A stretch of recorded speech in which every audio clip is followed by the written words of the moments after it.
After more than 100 days of conflict, a major breakthrough in the Middle East. The U.S. and Iran reaching a framework peace deal to reopen the Strait of Hormuz and de-escalate tensions across the region. Welcome to the Big Money Show. I'm Dagan McDowell, along with my co-hosts Taylor Riggs, Brian Brimberg, Jerry Willis, and with us for this hour, Heritage Foundation President Kevin Roberts. And that's the loudest clap that you will get from Riggs. So usually it's a little golf clap. Yeah, exactly. President Trump arriving at the G7 summit with a major foreign policy win at hand. Wall Street cheering this deal, stocks surging, oil prices diving. Take a look at that. Can we get a 7 handle on West Texas? Come on now. So close. I know. All of this on hopes of the reopening of the Strait of Hormuz, that will ease pressure on global energy supplies and ease prices as well. With a formal signing ceremony set for Friday in Switzerland, Vice President J.D. Vance says the agreement could be a turning point for the region. If Iran delivers on their promise. And so there's an approach here where we verify and where there are real benefits so long as Iran meets their end of the obligation. But if the Iranians comply with this deal, it is going to fundamentally transform the Middle East for the next 50 years. It's going to end the war. It's going to make the Middle East more investable. It's going to mean a lot of prosperity, lower energy prices for the American people. Kevin, what is the first thing on your mind when you are looking at this deal, what we know so far? What we know so far is very promising. The first thing on my mind is to take a step back and answer the question as a historian more than as a policy leader, and to say there has never been an American president, Republican or Democrat, in the 47-year history of the Iranian regime who's been willing to take it on. And when they have been very evasive, no surprise, at landing this deal, what did this president do? He applied more military pressure. We at Heritage are very supportive of the conflict. We're also really supportive of it coming to an end quickly so that this president, who also happens to be very good on the economy, can get back to focusing on that, especially in time for the midterms. Mm-hmm. Who wants this? Because the Strait of Hormuz is clearly front and center here, and it should begin reopening after this deal is signed on Friday. But as Jack Keane, the general, pointed out this morning on America's Newsroom, Strait of Hormuz, there can be no control management, no telling ships where and when they can move, no intimidation or coercion. But first comments out of Iran's foreign minister, the spokesman for the foreign ministry, Esmail Baghai, he said that, talking about collecting tolls, Baghai said Iran would not seek to collect tolls on ships passing through the waterway, but suggested that Iran could still charge fees, quote, in exchange for services that are provided. President Trump had said the deal meant the strait would be permanently toll-free.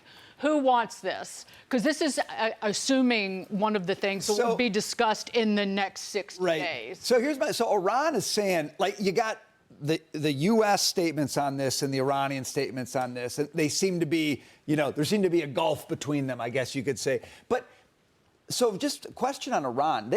They can kind of say what they want, right? I mean, because they speak to their people. Mm-hmm. And do they still have internet access in Iran or not? They opened that up? Nobody knows It was anything. suspect last time I checked. So I just kind of wonder how much what they're saying is for an audience of people who can only hear what they're saying. And they know full well the rest of the world's like, we don't believe what you're saying. And the U.S. doesn't believe what they're saying. And they're going to have to agree to what they have to. I will say this, though. The vice president said, if this deal holds, it will be transformative for the Middle East. It'll be transformative for the world. I would argue, even if the deal doesn't hold, it's already been transformative for the world. I don't think Iran's going to keep the deal. I think they're going to try to cheat. I don't know if they're going to try to cheat on Trump's watch or the next guy's watch or whatever. But I don't know if it matters, okay? In the sense that, I'm going to borrow a phrase. I've been thinking about a phrase you said, which I think is so apropos on Hormuz, Dagan. You said they had one bullet and they shot it. And they're done. And the whole world has said, I don't care what Iran, I don't care if they keep this deal to the T, we are getting away from the Strait of Hormuz. The whole world has said that, and we're moving toward the U.S. So to my mind, you've got that, and they've alienated every single one of their old allies in the neighborhood. The world has changed. It's already changed. Keep the deal, don't keep the deal. The world has changed. It's a victory for the U.S. If they keep the deal, it's a bigger victory faster. If they don't keep the deal, it's maybe a slower victory, but it is still undoubtedly a win.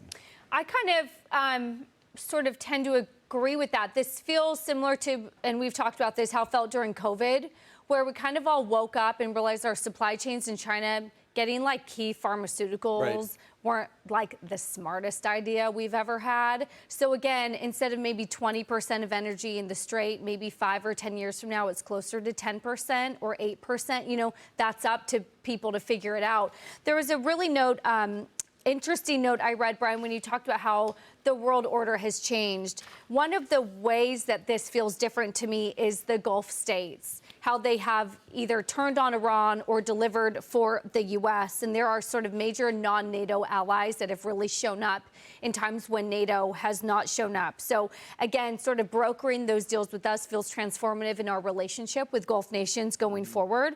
Also, I don't want to forget that China may have played a role in this. We don't know how much China was pressuring Iran behind the scenes to say, we need your oil. You got to hurry up and open up the Strait, at least for the next couple months, right? Like the stalling tactics and the U.S. coming back in and doing economic Project Freedom isn't working. So again, how much pressure was on China that we don't yet know about, and pressuring Iran because we don't know sort of the impact on them.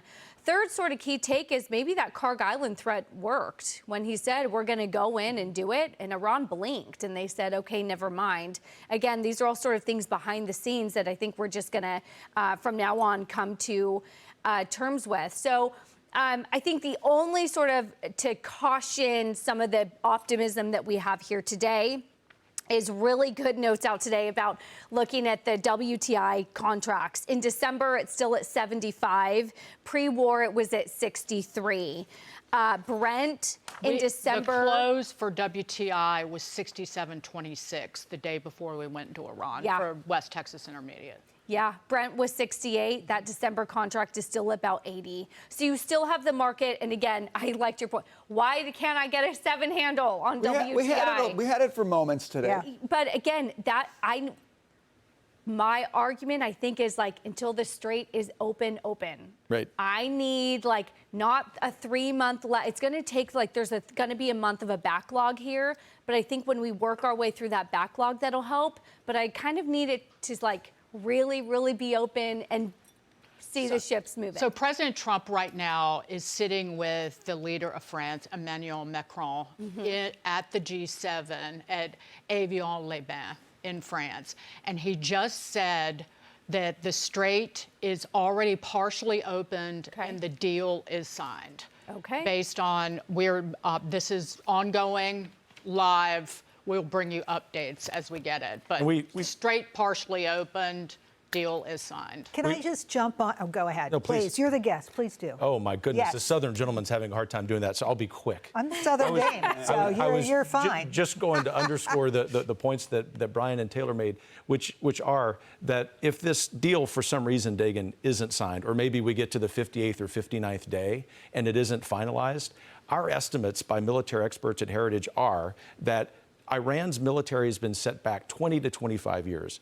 A little less known about the nuclear capability, but no doubt probably commensurate with that. The point is, this is already an important victory. And to your point, Taylor, the Iranian regime has already buckled on this Kharg Island threat. This is historic. We need to hopefully get this deal finalized. But ultimately, I think you're going to see the economic benefits that flow from that as well. Well, Kevin, I was going to ask you a question about the nuclear materials. That's where I was going next. But before I do, I just want to mention, hey, markets. This is fantastic.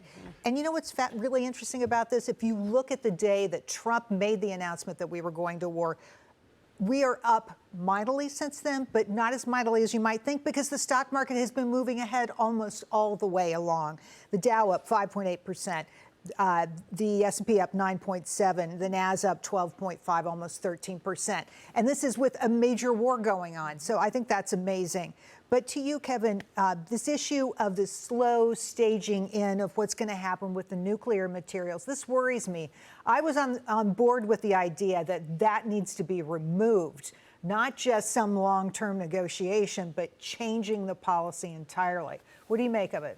Well, I agree with you. The ideal is no dust, no deal, right? Right. But I think it's also, we have to understand, if you're in the camp of the supreme leader who has been maimed physically, perhaps not entirely with it mentally, that's your biggest leverage to extend this deal. And Brian may very well be right. I mean, history certainly would indicate that these hardline theocrats are not going to be negotiating We're judging on honestly. batting averages in the past. I'll be right. I might not be right this time, but they've never shown that they can keep a deal. History is a really strong guide here. And so to that point, I think what you're going to see the American negotiators do is keep the pressure on that ideal. Our point is at Heritage that even if you don't get your hands on the dust, as ideal as that is, between the attacks earlier this year and the military strikes over the last several weeks, we've made tremendous progress there. We are light years ahead of where we were with the absurd deal that Barack Obama made to drop pallets of billions of dollars on the Iranian people. And he was out today, I guess, attacking this deal, saying that there's really no improvement.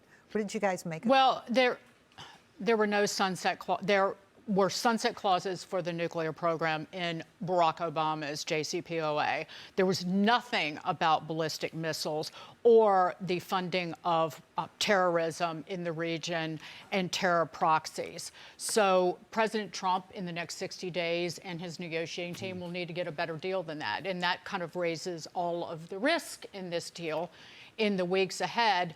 As Jack Keane said, this is a different cast of characters, but the same ideology. And the goal is for the Iranian regime survive, recover, rebuild, and then ditch the deal. But you have to ballistic missile restrictions, range, lethality, and volume, get rid of the support for the proxies, and then you have the nuclear material and the nuclear program to tackle. And then also the Strait of Hormuz to ensure, we've ensured that oil was flowing through the Strait. But one thing before we go that I found fascinating, that Iran is still talking about, fees in exchange for services, otherwise known as a toll. If a toll isn't paid, the insurance costs on the tankers, the VLCCs, the very large crude carriers, right now have gone maybe permanently. That's why you could have a more expensive crude. The insurance cost went from 0.25 percentage point to 1% to 4%. So that is for at current prices, that is going from $160 million to $1.6 million, $160 million total carriage on the crude in the carrier. But that goes from $400,000 insurance to $1.6 million up to $6.4 million in insurance. Yep. Do you think, does that further push? Can I answer this, please? Yes. If your insurance costs are going up that much in Hormuz, all these guys are like, okay, twice as fast now, get us out of Hormuz. I mean, it all tends to pushing traffic out of Hormuz toward us. That's why I say, Iran can't win Hormuz. They lost it by firing the bullet that everybody knew they had in their chamber. It's gone, and everyone said, Hormuz is done. For the foreseeable future, we are away from Hormuz. You read my mind today. My point that I was not making so eloquently was either you pay the toll or you're paying an insurance company. In the short term, for sure, and in the long term, you're just not doing either because you're getting out of Hormuz. Potentially. There's still the need for... It takes a little work. There's still the need for sea traffic. Yes. Right? I grant that. I grant that.